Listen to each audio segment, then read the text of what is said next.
दोस्तों, पश्चिम बंगाल में ना जितना हम सोच रहे हैं कि बीजेपी वहां पे जीत सकती है, सबसे बड़ी बात तो ममता बनर्जी वहां पे इतने स्ट्रांग है क्योंकि 100 सीट पे तो वो आसानी से ट्रेल मतलब आगे की तरफ जा सकती है। 75 तो कहीं नहीं गया उसका, क्योंकि उसकी रेस ही 75 से स्टार्ट होती है। और बीजेपी को जो अभी रिसेंटली उसके पास सीट है 70 के ऊपर, उसको बचाए रखना, फिर उसके बाद और 70 सीटों के लिए संघर्ष करना, उसके बाद भी उसको और सीट चाहिए सत्ता हासिल करने के लिए। ममता बनर्जी को वहां पर हरा देना या फिर वहां पे उसको चुनौती देना, ये हमारे लिए क्यों इतना कठिन लग रहा है? तो उसकी सबसे बड़ी कारण यही है कि ममता बनर्जी को सिर्फ 50 से 60 सीट ऐसी हैं कि उसको उसके ऊपर फोकस करके वहां से जीतने के लिए, ज्यादा नहीं, देखिए उसके पास पैसे भी है, गुंडे भी हैं, प्लस उनके पास वो सारे तंत्र है कि वो 50 सीट के लिए उपयोग कर सकती है। मुझे एक सीधी सी एक बात बताइए, हमारे यहाँ पे एक छोटा सा कॉर्पोरेट का जो नगर परिषद का भी अगर चुनाव होता है, वो भी एक एक दो दो करोड़ रुपए लेके यहाँ वहाँ बांट देता है, खिला देता है, कुछ भी करा देता है। आप लोगों ने भी कितने 100 200 500 रुपए लेके, कभी 1000 रुपए लेके किसी का प्रचार किया होगा, झंडा लिया होगा, बाइक रैली की होगी। तो एक सोच के चलिए, उन सबके माइंड में ना ऐसा बैठ चुका है कि भाई चुनाव कोई भी जीते, जिंदगी वैसी ही होने वाली है। आप उनको मैक्स टू मैक्स 500 नहीं, 1000 नहीं, 3000 भी दोगे ना तो वो बीत जाएंगे। और मैं किसकी बात कर रहा हूँ? ये कोई एम वाले मजहब की नहीं कर रहा हूँ, ये उस हिंदू की ही बात कर रहा हूँ। समझे कि नहीं? उस हिंदू को आप 3000 रुपए में बहुत आसान तरीके से खरीद सकते हो, बहुत आसान तरीके से। समझ गए कि नहीं? जो राष्ट्रवादी है, जो कट्टर हिंदू है, आप उसे कम से कम खरीदने को भी नहीं जा सकते ना, तो वहां पे टीएमसी का ऐसा तंत्र है कि वो उसको मतलब वोटिंग वाला बूथ होता है वहां तक पहुंचने ही नहीं देगा। समझ गए? वहां इतना पावरफुल सिस्टम है। आप सोच के चलिए कि वहां पे ममता बनर्जी को हराना मतलब, देखिए हार जाएगा तो बहुत अच्छी बात है, हमारे लिए तो बहुत ही अच्छी बात है, हम हिंदू भाइयों के लिए भी।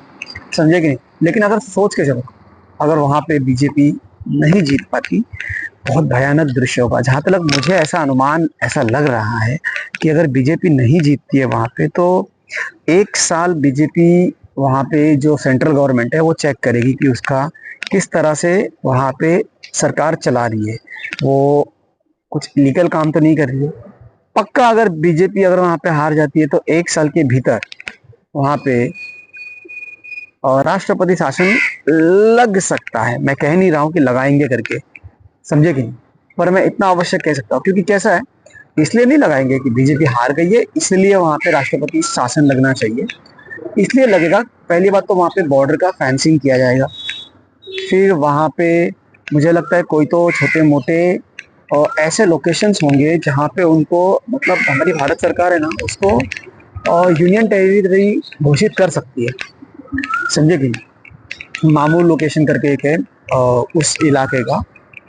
और तीसरी बड़ी बात क्या है ना कि वहाँ पे ममता बनर्जी को एक्चुअली इसकी जो वेलफेयर स्कीम है ना, वेलफेयर स्कीम का मतलब होता है कि वहाँ पे जिस तरह से महिलाओं को महीने के पैसे देना, मदरसों के मौलवी को पैसे देना, यहाँ तक कि पंडितों को पैसे देना, वहाँ पे एक इस तरह से कॉरपोरेट सिस्टम कैसे होता है वैसा ही वहाँ पे एक कल्चर है। मंडप वाले को पैसा देना, मतलब छोटा, मतलब सोचे ना, ये सब पॉकेट वर्क है। पॉकेट वर्क का मतलब होता है कि अगर उसने, ममता बनर्जी ने, मतलब टीएमसी ने अगर ऐसे 100 लोगों को भी अपने अंडर रखा रहेगा ना पैसा देकर ये सब करके, तो वो 100 का इम्पैक्ट होता है कम से कम 300 से 500 के ऊपर। और उसमें से मिनिमम वोट भी 150 से 200 टीएमसी को जाएगा ना, तो भी उसको हराना मेरे हिसाब से तो बहुत ही मुश्किल लग रहा है। समझे कि नहीं? और मैं ये इतना अवश्य कहूंगा कि ना, जितने भी हमारे बड़े बड़े यूट्यूब के भाई हैं कि ममता हार जाएगी, ममता हार जाएगी, देखो मैं जहां तक लग रहा है कि ममता, मेरा इतना कहना, ऐसा आकलन है कि ममता अवश्य हारनी भी चाहिए। ममता बनर्जी मतलब टीएमसी। इसलिए नहीं कि मुझे उनके ऊपर कोई क्रोध है या गुस्सा है, क्योंकि 15 साल का उनका एंटी इनकम बस ही है। ठीक है। और बड़ी बात कैसे कि वहां की जनता इस समय same to same pattern use कर रही है 2022 का। समझ गए कि जो 2022 में उत्तर प्रदेश में सेम टू सेम पैटर्न था,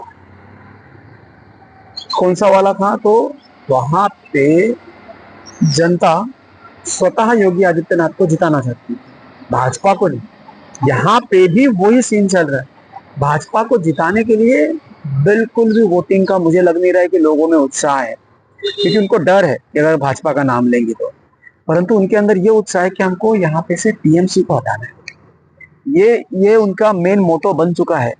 और टीएमसी को हराने के लिए वो लोग अपनी जी जान लगाने को तैयार है।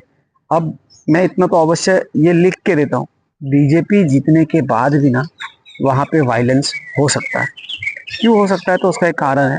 पहली बात तो ये लोग बदला लेंगे, बहुत गंदी तरीके से बदला लेंगे। जो ये नहीं मतलब कौन बदला लेंगे, तो वो बीजेपी के कार्यकर्ता हो सकते हैं या बीजेपी का कोई पदाधिकारी हो सकता है बदला लेने के लिए चला जाए। नहीं, ये वहां का आम जनता है जो बदला लेने के लिए जाएगा। इसलिए सीआईएसएफ ने क्या बोला है, सीआरपीएफ ने, सॉरी, उसने कहा कि वोटिंग खत्म होने के बाद में भी हम लोग वहां रहने वाले हैं, क्योंकि ये रिवर्स हमला हो सकता है। मतलब जो पोलर आफ्टर वोटिंग के बाद वहां पे हमले होते हैं ना, ये रिवर्स मतलब अगर बीजेपी जीतती है तो भी ये हो सकता है वहां पे।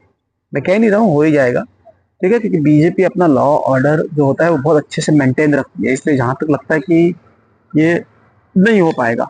लेकिन अगर सच्ची में टीएमसी जीतती है तब तो ये पोस्ट पोल वायलेंस पक्का हो जाएगा। और ये नॉर्मल तरीके से तो बिल्कुल भी नहीं होगा पोस्ट पोल वायलेंस। ये वायलेंस ऐसा होगा अगर टीएमसी जीतती है तो ये वंस इन द लास्ट, मतलब पलायन भी होगा, ठीक है। और अब वहाँ पे जो रोहिंग्या, बांग्लादेशी और जो वहाँ के जो भारतीय मुस्लिम नहीं है ना, वो वहाँ पे और सीना चौड़ा करके ठोक के रहेंगे। और जितने ही एसआईआर की प्रक्रिया के समय वहां से भाग के चले गए थे ना, वो रिटर्न आएंगे। और न केवल आएंगे, अब तो वो और छाती ठोक कर पैसे वैसे कमाएंगे। तो बड़ी बात तो यही है ना कि हमें वहां पर हमारे जितने भी राष्ट्रवादी भाई हैं, बहनें हैं, उनको अवश्य ये इन बातों पे जागरूक कर देना चाहिए कि कुछ भी हो जाए अपना एक छोटा वोट अवश्य डालें। फिलहाल इस समय ये ना देखे कि मेरा कैंडिडेट कौन है वहाँ का, बीजेपी का। मैं चाहता हूँ कि ऐसा मतलब वो कैंडिडेट को देखने की जगह पे पार्टी को देखे इस समय, वहाँ पे बदलाव अवश्य करें, क्योंकि बदलाव होना चाहिए। और मैं मेरे यहाँ की एक बात कहता हूँ, देखो मैं तो पश्चिम बंगाल में नहीं रहता, पर मेरे यहाँ पे ना मेरे बंगाली दोस्त है जो चाइनीज में काम करते हैं, ठीक है ना। मैंने उनको पूछा, हिंदू है वो लोग क्या बोलते हैं कि नहीं नहीं हम टीएमसी को ही देंगे। दरअसल होता ऐसा है ना कि अगर जहाँ पे भी बीजेपी का स्टेट्स का रूल होता है, जैसे हम लोग गुजरात कहते हैं, महाराष्ट्र में, और हमारे पास एक असम था, फिर उसके बाद में और भी बहुत सारे हैं जो बीजेपी शासित रूल्स है, मतलब मध्य प्रदेश भी है। उसमें कोई अदर स्टेट्स का व्यक्ति काम कर रहा है या रहता है, जैसे वहां पे जॉब करने के लिए आया हुआ होगा, ठीक है, तो वो बीजेपी का गवर्नमेंट देख के ना अपने स्टेट में ना बीजेपी को वोट डालने का प्रयास करता है। बट यहाँ सीन उल्टा है। मैं अभी तक जितने भी बंगाली दोस्तों से मिला हूं ना, तो उनका यही आंसर था कि नहीं, हम ममता जी को ही वोट देंगे। अब बताओ ममता जी ने उनके घर में क्या दिया रहेगा? पैसा तो कुछ ना कुछ तो किया रहेगा ना, क्योंकि वोट कोई ऐसे नॉर्मल तरीके से तो नहीं डालता, समझे कि नहीं। तो ये थोड़ी सी वहां पे स्ट्रगलिंग मोमेंट है, ठीक है दोस्तों। तो वीडियो मैं चाहता हूँ ना कि देखो बहुत छोटा चैनल है, बस आपके एक लाइक और एक सब्सक्राइब से ना बहुत अच्छा लगेगा। प्लीज स्टार्ट करा दीजिए और मुझे उन राष्ट्रवादियों के इसमें शामिल कर दीजिए। हालांकि राष्ट्रवादी होने के लिए कहीं शामिल होने की आवश्यकता नहीं होती, आप स्वयं राष्ट्रवादी हो, इसी से आपकी पहचान होती है। ठीक है, जय हिंद, वंदे मातरम, जय श्री राम।